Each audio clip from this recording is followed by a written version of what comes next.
ಬಂದ ನೋಡು ಷಡ್ಯಂತ್ರದ ಮುಖ್ಯಮಂತ್ರಿ. ಧರ್ಮಸ್ಥಳದ ಪ್ರಕರಣವನ್ನು ಷಡ್ಯಂತ್ರ ಅಂತ ಹೇಳ್ತಕ್ಕಂಥ DK ಸಾಹೇಬರು ಷಡ್ಯಂತ್ರದ ಮುಖಾಂತರ ಫಸ್ಟ್ ಬಾಂಬ್ ಹಾಕಿರೋದು ಮೇಲ್ನೋಟಕ್ಕೆ ಕಾಣ್ತಾ ಇದೆ. ನಮಗನ್ಸುತ್ತೆ, ನಿಮಗೇನಿಸುತ್ತೆ ಗೊತ್ತಿಲ್ಲ. ಷಡ್ಯಂತ್ರದ ಮೂಲಕ ಸೌಜನ್ಯ ಕೇಸನ್ನು SIT ತನಿಖೆಯನ್ನು ಷಡ್ಯಂತ್ರದ ಮೂಲಕ ಮುಗಿಸಲು ಬಂದ ಷಡ್ಯಂತ್ರದ ಮುಖ್ಯಮಂತ್ರಿ ಎಂಬುದು ಮೇಲ್ನೋಟಕ್ಕೆ ಕಾಣ್ತಾ ಇದೆ. ನಿಮಗೇನಿಸುತ್ತೆ? ನಮಗಂತೂ ಗೊತ್ತಿಲ್ಲ ಸ್ನೇಹಿತರೆ. ನಮ್ಮ ಅಭಿಪ್ರಾಯ ಷಡ್ಯಂತ್ರ 200 ಕೋಟಿ ಹಗರಣ, 200 ಕೋಟಿ ಅವ್ಯವಹಾರ, 200 ಕೋಟಿಗೆ ಡೀಲ್ ಆಗಿರ್ತಕ್ಕಂಥ ಚಿನ್ನಯ್ಯ ಆವಾಗ ಕಳ್ಳನಾಗಿದ್ದ, ಈಗ ಅವರ ಪಾಲಿಗೆ ಹೀರೋನೇ ಆಗಿದ್ದಾನೆ. ಹೀರೋ ಆಗಿದ್ದಾನೆ. ಮಾಧ್ಯಮಗಳ ಪಾಲಿಗೆ ಇಂದು ಚಿನ್ನಯ್ಯ ಹೀರೋ ಆಗಿದ್ದಾನೆ. ಅವತ್ತಿನ ದಿನ ಜೀರೋ, ಇವತ್ತಿನ ದಿನ ಹೀರೋ. ಚಿನ್ನಯ್ಯ ಇವತ್ತಿನ ದಿನ ಹೀರೋ ಆಗಿರೋ ಹೊತ್ತಿಗೆ ಅವನಿಗೆ ಲಾಡ್ಜ್ನಲ್ಲಿ ವ್ಯವಸ್ಥೆ ಉಂಟು. ಕೋರ್ಟಿಗೆ 1 ಲಕ್ಷ ಕೊಡಲಾಗದ ಅಂದಿನ ಚಿನ್ನಯ್ಯ ಇವತ್ತಿನ ದಿನ ಹೈಕೋರ್ಟಿಗೆ ಉನ್ನತ ಮಟ್ಟದ ಲಾಯರ್. ನೂರಾರು ಲಕ್ಷಗಳು ಅಥವಾ ಕೋಟಿಗಳು ಲಕ್ಷಗಟ್ಟಲೆ ಕೊಡ್ತಕ್ಕಂಥ ದುಡ್ಡು ಎಲ್ಲಿಂದ ಬಂತು? ಇದ್ರ ಬಗ್ಗೆ ತನಿಖೆ ಮಾಡಿ. ತಾಕತ್ತಿದೆಯಾ? ಷಡ್ಯಂತ್ರದ ಮುಖ್ಯಮಂತ್ರಿಗಳೇ, ಷಡ್ಯಂತ್ರ ಹೇಳ್ತಿದ್ದೀರಲ್ಲ, ಅದಕ್ಕೋಸ್ಕರ ಹೇಳ್ತಕ್ಕಂಥದ್ದು. ಇದ್ರ ಬಗ್ಗೆ ತನಿಖೆ ಮಾಡಿ. ಇಲ್ಲಾಂದರೆ ನೀವು ಷಡ್ಯಂತ್ರದ ಮುಖಾಂತರವೇ ಈ ಕೇಸನ್ನು ಮುಚ್ಚಾಕುವಂಥ ಪ್ರಯತ್ನ ಮಾಡ್ತೀರಿ ಎಂಬುದು ಎಲ್ಲರಿಗೂ ಗೊತ್ತಾಗುತ್ತೆ. ಏನೇ ಆಗಲಿ, ಸೌಜನ್ಯಳಿಗೆ SIT ತನಿಖೆ ಮಾಡ್ತಿದೆಯಲ್ಲ, ನೊಂದಂಥವರಿಗೆ ನ್ಯಾಯ ಕೊಡಿಸುವ ಒಂದು ಸಣ್ಣ ಪ್ರಯತ್ನ ಮಾಡ್ತಿದೆಯಲ್ಲ, ಅದಕ್ಕೆ ನೀವು ಸಪೋರ್ಟ್ ಮಾಡಿ ನ್ಯಾಯ ಕೊಡಿಸುವಂಥ ಕೆಲಸ ಮಾಡಿ.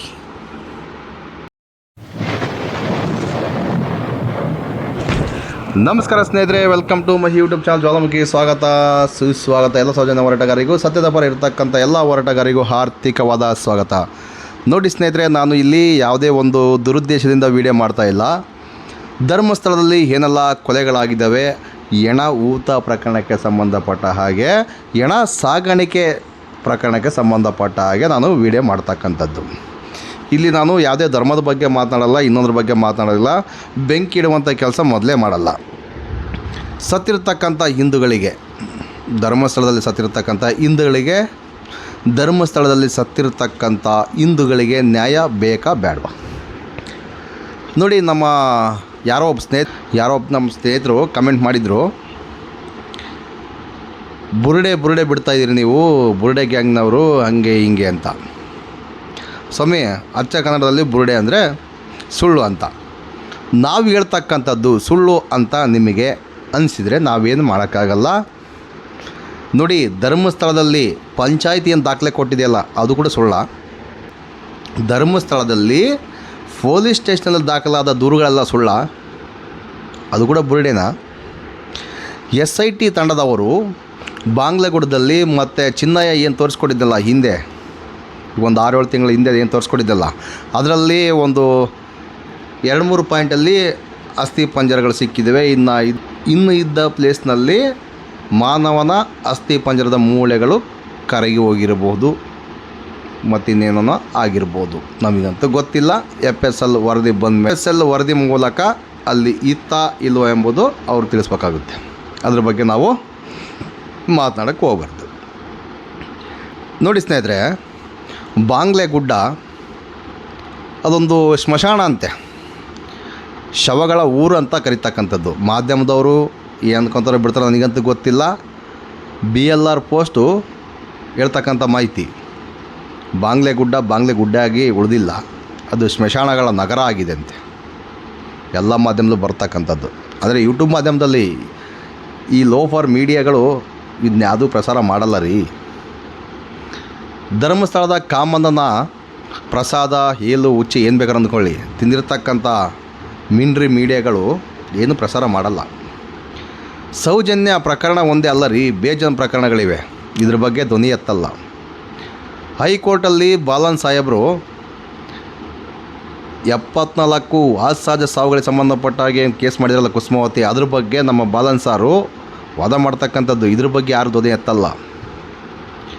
ಸುಪ್ರೀಂ ಕೋರ್ಟಲ್ಲಿ ಸೌಜನ್ಯ ಪ್ರಕರಣ ಬಂದ ಸಮಯದಲ್ಲಿ ಈ ಮಾಧ್ಯಮಗಳು ಅದರ ಬಗ್ಗೆ ಎಲ್ಲಿ ಮಾತನಾಡಲ್ಲ. ಚಿನ್ನ ಏನು ಫಸ್ಟ್ ಬಂದು ನಾನು ನೂರಾರು ಶವಗಳನ್ನು ಊತಿಟ್ಟಿದ್ದೆ, ಸಾವಿರಾರು ಹೆಣಗಳನ್ನು ಊತಿಟ್ಟಿದ್ದೆ ಅಂತ ಹೇಳಿದ್ನಲ್ಲ, ಆವಾಗ ಅದ್ರ ಬಗ್ಗೆ ಜಾಸ್ತಿ ಇದೇನಿಲ್ಲ, ಬರೀ ಷಡ್ಯಂತ್ರ ಇದೆಲ್ಲ ಸುಳ್ಳು. ಸರಿ, ಮತ್ತು ಈಗ ಚಿನ್ನಯ್ಯ ಇದನ್ನೆಲ್ಲ ಮಹೇಶ್ ಅಣ್ಣ, ಗಿರೀಶ್ ಅಣ್ಣ, ಜಯಂತಣ್ಣ, ವಿಠಲ್ ಗೌಡ್ರು, ಕೂಡ್ಲ ರಾಂಪೇಜ್ ಅಜಯ್ ಮತ್ತಿನ್ಯಾರು ಅಂತೇಳಿ ಬೇಜಾನ್ ಸಮೀರ ಅವರು ಇವರೆಲ್ಲ ಎದುರಿಸಿ ಬೆದರಿಸಿ ವಿಡಿಯೋ ಮಾಡ್ತಕ್ಕಂಥದ್ದು, ಒಂದು ಇಯರ್ಫೋನು ಇನ್ನೊಂದು ಎಲ್ಲ ಕಿವಿಗೆ ಮೂಗಳಿಗೆ ಎಲ್ಲೆಲ್ಲ ಬಾಯಲ್ಲಿ ಇಟ್ಕೊಂಡು ಹೋಗಿದ್ನಂತ ಅವ್ನು ಚಿನ್ನಯ್ಯ. ಇದನ್ನೆಲ್ಲ ಪ್ರಸಾರ ಮಾಡ್ತಿದ್ದಾರೆ. ಅಲ್ಲ ರೀ, ಇಷ್ಟು ಗೊತ್ತಾಗಲ್ವಾ? SIT ಅಧಿಕಾರಿಗಳಿಗೆ ಏನಾದರೂ ದಡ್ರ?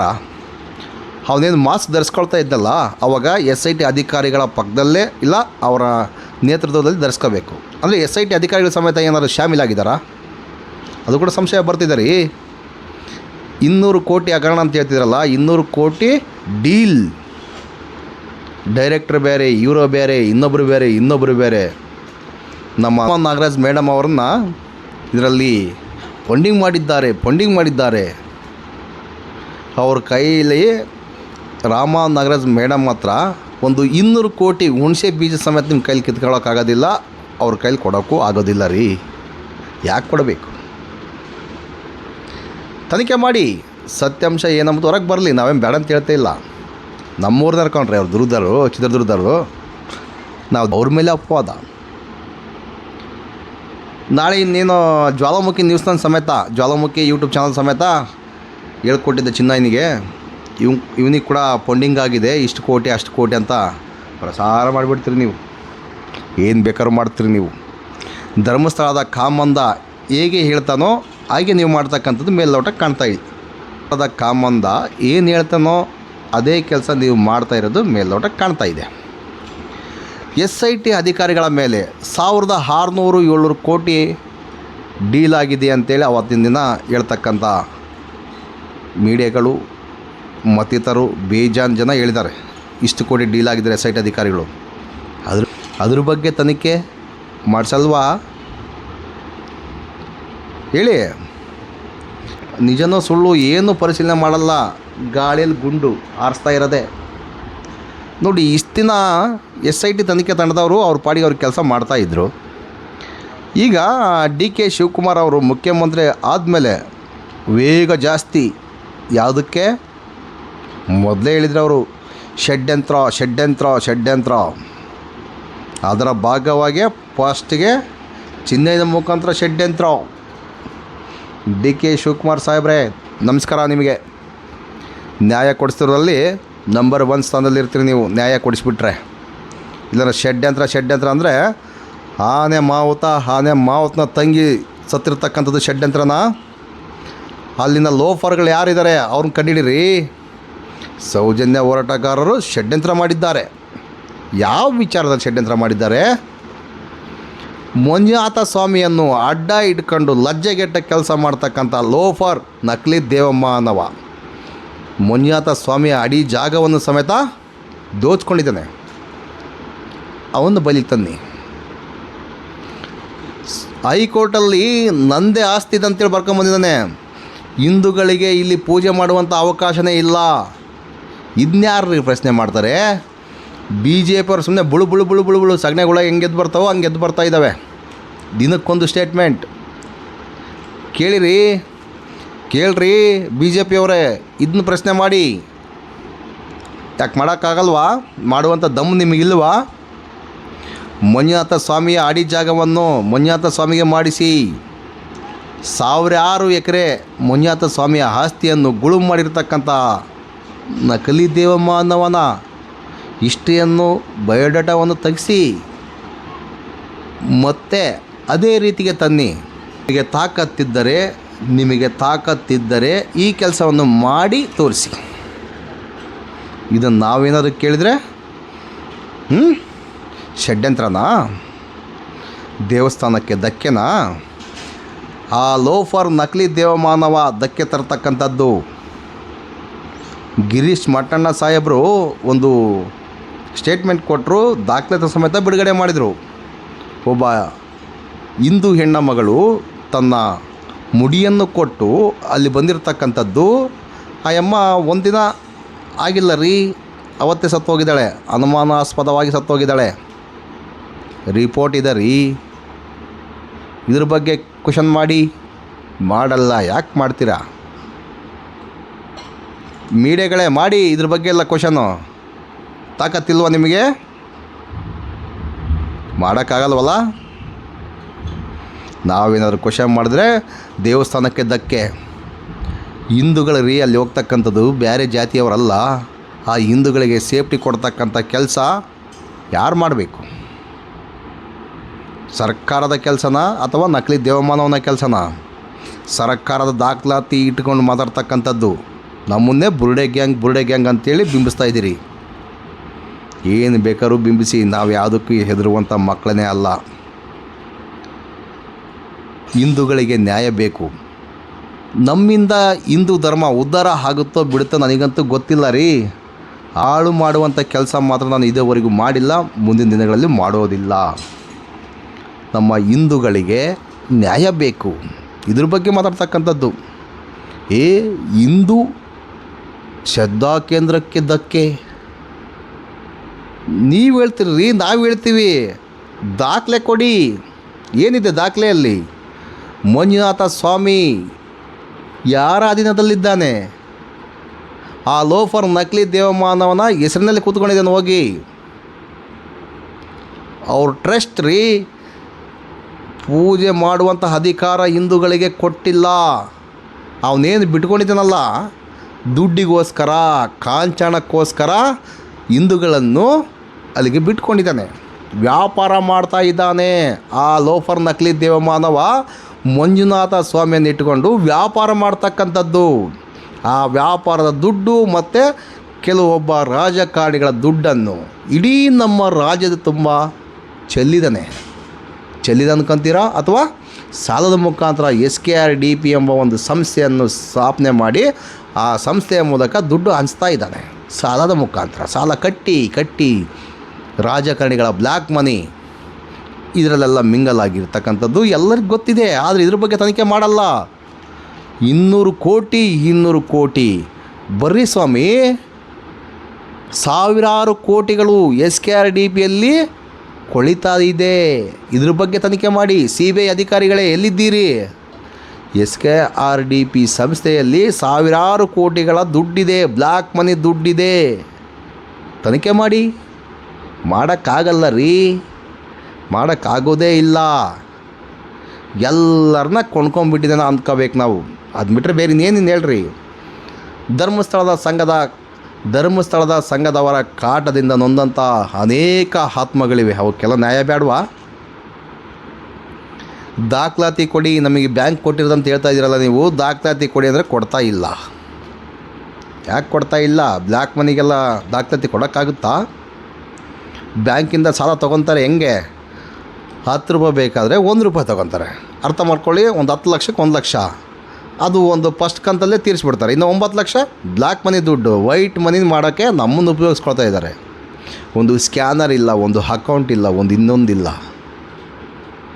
ಮತ್ತು PRK ಜೀವ ಭದ್ರತೆ ನೋಡಿ, ಅವ್ರ ದುಡ್ಡಿಗೆ ಎಷ್ಟು ಸೇಫ್ಟಿ. ಇನ್ಸೂರೆನ್ಸ್, LIC ಅದು ಫೇಕ್ ಇನ್ಸೂರೆನ್ಸ್. ದಾಖಲಾತಿ ಬೇಕಷ್ಟೇ ಅವ್ರಿಗೆ. ಇರುವಂಥ ಜನಗಳನ್ನು ಸಾಯಿಸಿ ದುಡ್ಡು ತಗೊಂಬಂಥ ಕೆಲಸ ಆ ಸಂಸ್ಥೆ ಮಾಡ್ತಾ ಇದೆ ಎಂಬುದು ಎಲ್ಲರಿಗೂ ಗೊತ್ತಿದೆ. ಆದರೆ ಯಾರೂ ಪ್ರಶ್ನೆ ಮಾಡ್ತಾ ಇಲ್ಲ. ಯಾಕೆ ಹೇಳಿ? ನಮ್ಮ ಮಂಜುನಾಥ ಸ್ವಾಮಿಯನ್ನು ಅಡ್ಡ ಇಟ್ಕೊಂಡ್ಬಿಟ್ಟಿದ್ದಾನೆ. ಅದು ಫೋಟೋ ಎಲ್ಲ ಇಟ್ಕೊಂಡು ಓಂ ಶ್ರೀ ಮಂಜುನಾಥಾಯ ನಮಃ, ಓಂ ಶ್ರೀ ಮಂಜುನಾಥಾಯ ನಮಃ. ಆ ಲೋಫರ್ ನಕಲಿ ದೇವಮಾನವನಿಗೆ ಮಾನ ಮರ್ಯಾದೆ ಏನಾದರೂ ಇದ್ದರೆ ದಾಖಲಾತಿ ಕೊಟ್ಟು ಕಟ್ಸ್ಕೊಂಡು ಹೋಗುವಂಥ ಕೆಲಸ ಮಾಡಲಿ. ಅದು ಮಾಡಲ್ಲ ರೀ, ಮಾಡೋದಿಲ್ಲ. 200 ಕೋಟಿ ಬನ್ನಿ. ಸಾವಿರಾರು ಕೋಟಿಗಳ ದುಡ್ಡಿದೆ. ನಾನು ತೋರಿಸ್ತೀನಿ ಬನ್ನಿ, ನಾನು ದಾಖಲಾತಿ ಕೊಡ್ತೀನಿ ಬನ್ನಿ. ಸಾವಿರಾರು ಕೋಟಿಗಳ ದುಡ್ಡಿದೆ. ಇದ್ರ ಬಗ್ಗೆ ತನಿಖೆ ಮಾಡ್ತೀರಾ? CBI ತನಿಖೆ ಮಾಡ್ತೀರಾ? ಇನ್ನೊಂದು ತನಿಖೆ ಮಾಡ್ತೀರಾ? ಮಾಡಿ. ಸಾವಿರಾರು ಕೋಟಿ ದುಡ್ಡು ಇದರಲ್ಲಿ ಸಿಗದಿದ್ದರೆ ಕೇಳಿ. ಎಲ್ಲ ಬ್ಲ್ಯಾಕ್ ಮನಿ. ಇದಕ್ಕೇನಂತೀರಾ? ಏನೋ ಮಾತನಾಡಿದ್ರೆ ಸಾಕು, ಈಗ ಬಂದುಬಿಟ್ಟ ಹಾಗೆ ಬಂದುಬಿಟ್ಟ ಬುರುಡೆ ಗ್ಯಾಂಗಿನ ಸದಸ್ಯ. ಏನು ಹೇಳ್ಬೇಕ್ರಿ ನಿಮಗೆ? ನೀವೆಲ್ಲ ಇಷ್ಟೊಂದು ದಡ್ರು ಆಗಿರ್ತಟ್ಟಿಗೆ ನಿಮ್ಮನ್ನೆಲ್ಲ 3 ನಾಮ ಹಚ್ಚಿ ಕಳಿಸ್ತಕ್ಕಂಥದ್ದು ಆ ಲೋಫರ್ ನಕಲಿ ದೇವಮಾನವ. ನಾನು ಹೀಗೆ ಮಾತಾಡ್ತಕ್ಕಂಥದ್ದು ಆ ಲೋಫರ್ ನಕಲಿ ದೇವನ ಬಗ್ಗೆ ಇದೇ ಥರನೇ ಮಾತಾಡ್ತಕ್ಕಂಥದ್ದು. ಏನನ್ನ ಕಿತ್ಕೊಳ್ಳಿ. ಏನು ಚಾನಲ್ ಕಿತ್ಕೋಬೋದು ಅಷ್ಟೇ, ಅದನ್ನ ಬಿಟ್ಟರೆ ಬೇರೆ ಇನ್ನೇನಿಲ್ಲ. 100 ಪ್ರಶ್ನೆಗಳು ರೀ, ಒಂದಕ್ಕೆ ಆನ್ಸರ್ ಕೊಡಲಿ ಆ ಲೋಫರ್ ನಕಲಿ ದೇವಮಾನವ. ಅವನ ತಮ್ಮ ಇನ್ನೊಬ್ಬನಿದ್ದಾನಲ್ಲ, ಲೋಫರ್ ನಕಲಿ ದೇವಮಾನವನ ತಮ್ಮನ ಬ್ರೈನ್ ಮ್ಯಾಪಿಂಗ್ ಮಾಡಿಬಿಟ್ರೆ ಇಡೀ ಧರ್ಮಸ್ಥಳದಲ್ಲಿ ಏನೆಲ್ಲ ಆಗಿದೆ ಎಂಬುದ್ರ ಬಗ್ಗೆ ಕೂಲಂಕುಷವಾಗಿ ವರದಿ ಸಿಗುತ್ತೆ. ಮಾಡ್ತೀರಾ? ತಾಕತ್ತಿದೆಯಾ? ಮಾಡಲ್ಲ ರೀ, ಮಾಡಲ್ಲ. ಸೌಜನ್ಯ ಹೋರಾಟಗಾರರನ್ನು ಮತ್ತು ಚಿನ್ನಯ್ಯನನ್ನು ಎಲ್ಲರನ್ನು ತನಿಖೆ ಮಾಡಿ ಬ್ರೈನ್ ಮ್ಯಾಪಿಂಗ್ ಮಾಡಿ ನನ್ನನ್ನು ಸಮೇತ ಬ್ರೈನ್ ಮ್ಯಾಪಿಂಗ್ ಮಾಡಿಬಿಡಿ. ನನಗೆ ಕೂಡ ಸಾವಿರಾರು ಕೋಟಿಗಳು ಬಂದಿದ್ದಾವೆ ಅಂತೇಳಿ ನಿಮಗೆಲ್ಲ ಅನಿಸ್ತಾ ಇರ್ಬೋದು, 100 ಕೋಟಿಗಳು 1000 ಕೋಟಿಗಳು ಅನಿಸ್ತಾ ಇರ್ಬೋದು. ಹಂಗೋ ನನ್ನ ಸಮೇತ ಬ್ರೈನ್ ಮ್ಯಾಪಿಂಗ್ ಮಾಡಿ ಎನಿ ಟೈಮ್ ಯಾವಾಗ ಬೇಕಾದ್ರೆ ಕರೀರಿ, ಬರ್ತೀನಿ. ಓಕೆ? ಯಾವುದಕ್ಕೂ ಎದುರಲ್ಲ, ಯಾವುದಕ್ಕೂ ಜಗ್ಗಲ್ಲ. ನಿಮಗೆ ದಮ್ಮು ತಾಕತ್ತು ಏನಾದರೂ ಇದ್ದರೆ ಮೀಡಿಯಾಗಳೇ ಧರ್ಮಸ್ಥಳದ ಆಸಾದ ಸಾವುಗಳ ಬಗ್ಗೆ ಎತ್ಕೊಂಡು ಮಾತಾಡಿ. ಆ ಲೋಫರ್ ನಕಲಿ ದೇವಮಾನವ ದಲಿತರಿಗೆ ಯಾವ ಥರ ಮಂಕು ಬೂದಿಯನ್ನು ಎರಚಿ ಆಸ್ತಿಗಳನ್ನು ಗುಳುಂ ಮಾಡಿದ್ದಾನೆ ಅದ್ರ ಬಗ್ಗೆ ಪ್ರಸಾರ ಮಾಡಿ. ನಿಮ್ಮ ಮೀಡಿಯಾಗಳ ಬುದ್ಧಿ ಎಲ್ಲೋಗಿದೆ? ಲದ್ದೆ ತಿಂದಿದೆಯಾ? ಸೌಜನ್ಯ ಪ್ರಕರಣ ಸುಪ್ರೀಂ ಕೋರ್ಟಲ್ಲಿ ಇದೇ ತಿಂಗಳಿರ್ಬೇಕು ರೀ, ಅದ್ರ ಬಗ್ಗೆ ಧ್ವನಿ ಎತ್ತಲ್ಲ ರೀ ಧ್ವನಿ. ನಮ್ಮ ಸರ್ಕಾರವನ್ನು ಉಗಿದಿದೆ, ಕೇರ್ಲೆಸ್ ಮಾಡಬೇಡಿ. ಇದು ಒಂದು ಪ್ರಕರಣಕ್ಕೆ ನ್ಯಾಯ ಬೇಕೇ ಬೇಕಂತೇಳಿ ಅವ್ರಿಗಿರ್ತಕ್ಕಂಥ ಕಾಳಜಿ ನಿಮಗೆ ಯಾಕಿಲ್ಲ ರೀ? ಸೌಜನ್ಯ ತಾಯಿ, ಸೌಜನ್ಯ ಫ್ಯಾಮಿಲಿಯವರು ನಿಮಗೆ ಕೋಟಿಗಟ್ಟಲೆ ಕೊಡಲ್ಲಲ್ವಾ? ಅದಕ್ಕೇನಾ ಆ ಲೋಫರ್ ನಕಲಿ ದೇವಮಾನವ ಕೋಟಿಗಟ್ಟಲೆ ನಿಮಗೆ ಅಡ್ವರ್ಟೈಸ್ಮೆಂಟ್ ರೂಪದಲ್ಲಿ, ಬ್ಲ್ಯಾಕ್ ಮನಿ ರೂಪದಲ್ಲಿ ಕೊಡ್ತಾ ಇದ್ದಾನಲ್ಲ, ಅದಕ್ಕೋಸ್ಕರನ ಈ ಥರ ನಿಂತಿರ್ತಕ್ಕಂಥದ್ದು. ಸೌಜನ್ಯ ಹೋರಾಟಗಾರರ ವಿರುದ್ಧವಾಗಿ ಏನಾದರೂ ಸ್ವಲ್ಪ ಮಾಹಿತಿ ಸಿಕ್ಕರೆ ಸಾಕು, ಪುಂಖಾನುವಾಗಿ ಪುಂಕ್ತಾ ಇರೋದೆ. ಸ್ಟೋರಿ ಮೇಲೆ ಸ್ಟೋರಿ, ಎಪಿಸೋಡ್ ಮೇಲೆ ಎಪಿಸೋಡು. ಅಜ್ಜೊಜ್ಜೊಜ್ಜೊಜ್ಜೊ 200 ಕೋಟಿ ಬಜೆಟು. ಡೈರೆಕ್ಟರ್ ಯಾರು, ಪ್ರೊಡ್ಯೂಸರ್ ಯಾರು, ಹಾಗೆ ಹೀಗೆ ಅಜ್ಜೊಜ್ಜೊಜ್ಜೊಜ್ಜೊಜ್ಜೊಜ್ಜೊ ಕೋಟಿ ದುಡ್ಡು SIT ತಂಡದವರು ತಗೊಂಡಿದ್ದಾರೆ ಎಂಬುದರ ಬಗ್ಗೆ ಈಗ ಒಂದು 3-4 ತಿಂಗಳಿಂದ ವರದಿಯಾಗಿತ್ತು. ಇದ್ರ ಬಗ್ಗೆ ನೀವು ವರದಿ ಮಾಡ್ತೀರಾ? ಮಾಡಲ್ಲ ರೀ, ಮಾಡಲ್ಲ. ನಮ್ಮ ಲಾಯರ್ ಜಗದೀಶ್ ಅವರು ಒತ್ತಿ ಹೇಳಿದರು ಇದ್ರ ಬಗ್ಗೆ ವರದಿ. Don't care. ನಾವೇನೋ ಅಂದ್ಕೊಂಡಿದ್ವಿ, ಧರ್ಮಸ್ಥಳದಲ್ಲಾಗಿರ್ತಕ್ಕಂಥ ಅನಾಹುತಗಳಿಗೆಲ್ಲ ನ್ಯಾಯ ಸಿಗುತ್ತೆ ಅಂದ್ಕೊಂಡಿದ್ವಿ. ಆದರೆ CM ಸಿದ್ದರಾಮಯ್ಯ ಸಾಹೇಬ್ರನ್ನ ಇಳಿಸಿ ಅದೇ ಧರ್ಮಸ್ಥಳದ ನಕಲಿ ದೇವಮಾನವ ಕೋಟಿಗಟ್ಟಲೆ ದುಡ್ಡು ಹಾಕಿ ಕೇಂದ್ರಕ್ಕೋ ಅಥವಾ ಎಲ್ಲಿಗೋ ಏನು ಬೇಕಾದ್ರೂ ಅಂದ್ಕೊಳ್ಳಿ, ನಾನು ನಿಮ್ಮ ಪರವಾಗಿ 1000 DKC 100 DKCಗಳಿರ್ತೀವಿ ಎಂಬ ವ್ಯಕ್ತಿಯನ್ನೇ ಇವತ್ತಿನ ದಿನ ಮುಖ್ಯಮಂತ್ರಿ ಮಾಡಿದ್ದಾರೆ. ಮೊದಲೇ ಅವರಿಗೆ ಧರ್ಮಸ್ಥಳದ ಪ್ರಕರಣದ ಬಗ್ಗೆ ಒಲವೇ ಇಲ್ಲ. ಇದೊಂದು ಷಡ್ಯಂತ್ರ ಬಿಡಿ, ಅಲ್ಲಿ ಏನಿಲ್ಲ. ಈಗ 100 ಮೂಳೆಗಳು ಸಿಕ್ಕಿದ್ದಾವೆ, 4-5 ಅಸ್ಥಿಪಂಜರಗಳು ಸಿಕ್ಕಿದ್ದಾವೆ. ಇದು ಷಡ್ಯಂತ್ರನಾ? ಒಬ್ಬ ಹೆಣ್ಮಗಳು ಸತ್ತೋಗಿರ್ತಕ್ಕಂಥದ್ದು FSL ರಿಪೋರ್ಟ್ ಎಲ್ಲ ಬಂದಿದೆ. ಷಡ್ಯಂತ್ರನಾ? ಹೇಳಿ, ಷಡ್ಯಂತ್ರನ ಇದೆಲ್ಲ? ಅವನು ಲೋಫರ್ ವಸಂತ್ ಗಿಳಿಯಾರ್ ಬಂದು ಹೇಳ್ತಾನೆ, ಮೊನ್ನೆ ಒಂದು ಮಾಧ್ಯಮದಲ್ಲಿ, ಒಂದು ಯೂಟ್ಯೂಬ್ ಮಾಧ್ಯಮದಲ್ಲಿ ಬಂದು ಹೇಳ್ತಾ ಇದ್ದಾನೆ, ಸಂತೋಷ್ ರಾವೇ ಅಪರಾಧಿ. ಸ್ವಲ್ಪ ಸ್ವಾಮಿ ರಿಪೋರ್ಟ್ ತೆಗೆದು ನೋಡಿ, ಅವ್ರ ಜೊತೆಗೆ ಒಂದು 4-5 ಜನ 2-3 ಇದ್ದಾರೆ ಅಂತೇಳಿ ರಿಪೋರ್ಟ್ ಇದೆ. ಸಂತೋಷ್ ರಾವ್ ಜೊತೆಗೆ ನೀನಿದ್ಯಾ, ನಾನಿದ್ಯಾ, ಇನ್ನೊಬ್ಬನಿದ್ಯಾ? ಲೆಕ್ಕ ಕೊಡಿ ಲೋಫರ್. ಅವನೊಬ್ಬನೇ ಇಲ್ಲ ಅಂತೇಳಿ ವರದಿಯಾಗಿದೆ. ಏನು ಪ್ರಾಣಿಗಳು ಬಂದು ಇದೇ ಮಾಡಿ ಹೋಗಿದ್ದಾವ? ಸುಮ್ಮನೆ ಸಂತೋಷ್ ರಾವ್ನ ಬಲಿಪಶು ಮಾಡಬೇಕು. ನಾಳೆ ಹೊತ್ತರ ಹೇಳ್ಬಿಡ್ತಾರೆ ರೀ ಇವರು. ಸೌಜನ್ಯಗಳನ್ನು ಅತ್ಯಾಚಾರ ಮಾಡಿದ್ದು ಗಿರೀಶ್ ಮಟ್ಟಣ್ಣ, ಮಹೇಶ್ ಅಣ್ಣ, ಜ್ವಾಲಾಮುಖಿಯವನು, ಅವನು ಇವನು ಅಂತೇಳಿ ನಮ್ಮ ಮೇಲೆ ಗೂಬೆ ಕುಂದಿರಿಸಿ ಕೇಸನ್ನು ತಿರುಚುವಂಥ ಕೆಲಸ ಮಾಡ್ತಾರೆ ಎಂಬುದಕ್ಕೆ ಉದಾಹರಣೆ ನಾನು ಕೊಡ್ತಕ್ಕಂಥದ್ದು. ಇಂಥ ಲೋಫರ್ಗಳಿಗೆ ಏನು ಹೇಳ್ಬೇಕು ಹೇಳಿ? ಸಾಕ್ಷಿ ಇದ್ದಾವೆ, ಪ್ರತಿಯೊಂದಕ್ಕೂ ಸಾಕ್ಷಿ ಇದ್ದಾವೆ. ಸಾಕ್ಷಿ ಇದ್ರೂ ಸಮೇತ ಎಲ್ಲ ಸರ್ಕಾರದ ಸಾಕ್ಷಿನೇ, ಎಲ್ಲವೂ ಸರ್ಕಾರದ ಸಾಕ್ಷಿನೇ. ಆದರೂ ಸಮೇತ ಕೇಸನ್ನು ಉಲ್ಟಾ ಮಾಡಬೇಕು. ನಾವೇನು ನಮ್ಮ DK ಸಾಹೇಬ್ರು ಬಂದೇಟಿಗೆ ದೊಡ್ಡ ಕೆಲಸ ಆಗುತ್ತೆ ಧರ್ಮಸ್ಥಳದ SIT ತನಿಖೆಯಲ್ಲಿ ಅಂದ್ಕೊಂಡಿದ್ವಿ. ಆದರೆ ದೊಡ್ಡ ಕೆಲಸ ಇದೇ ಆಗಿರ್ತಕ್ಕಂಥದ್ದು. ಏನು ಹೇಳ್ಬೇಕು ಹೇಳ್ರಿ?